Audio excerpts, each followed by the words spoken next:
All right, folks, so we know that after nearly 40 hours of racing against time, this was the moment, just jaw-dropping right there, when the fourth and final trapped crew member was rescued from that capsized cargo ship. This is out in St. Simon. And what a reason to celebrate. Yeah. Right? Incredible work. The rescue team collectively brought 24 stranded crew members back to shore. That includes members of not only the Coast Guard, but so many other organizations as well. They dropped everything. They rushed in to help.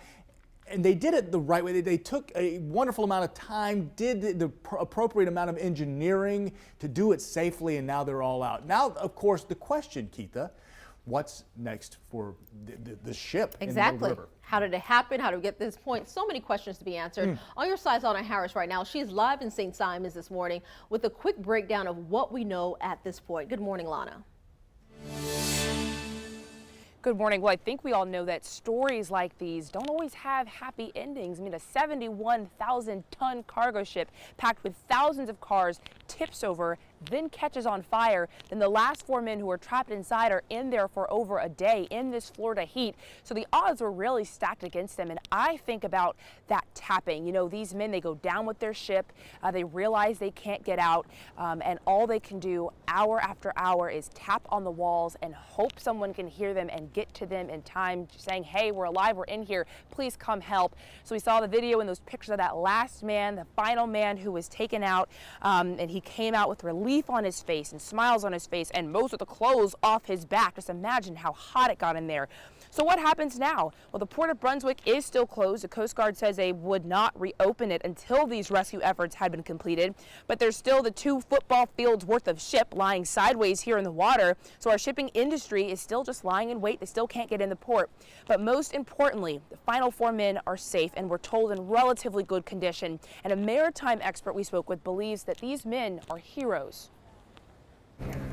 I mean, I think those 4 Korean seamen are heroes. But I mean, they volunteered to go into the hold of a ship when it was rolling over on its side so they could save the ship and save their fellow crew members. And they stayed till the very last minute. To me, that's a heroic act. Incredible. So hopefully we're able to give you a better look at this once the sun goes up and they're able to upright it pretty quickly. Of course, investigators still don't know what caused the ship to tip in the first place. So hopefully we'll find out more information about what went wrong here now that those men are free. Here in St. Simons Island, I'm Lana Harris, First Coast News, on your side. Thank you, Lana. So those images, absolutely incredible. Yeah. We see them here, those crew members being rescued. They're back to the docks and they're taken off to the hospital for examination. But we're also seeing so many people in our community stepping up in a huge way, getting them clean clothes, food and water as well. Love to see it. In fact, one organization took some of the crew members to church. On your side, Robert Bradfield continues our team coverage from St. Simons. Their smiles, their joy, their happiness captured in this photo. It shows the fortunate outcome of the Golden Ray crew heading to Mass after being rescued from this overturned cargo ship. Nothing in the 8 years has ever happened like this. Vicki West is the executive director of the International Seafarers Center in Brunswick. She met with the rescued crew.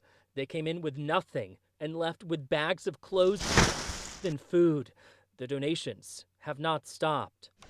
I couldn't get off the phone this morning, and then my assistant couldn't get out the door because people just kept coming in from 8 o'clock until she left at, probably think she said 4:45.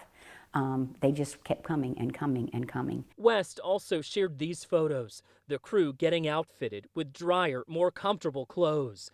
She also provided them a meal. In times of trouble, West says people find ways to help others.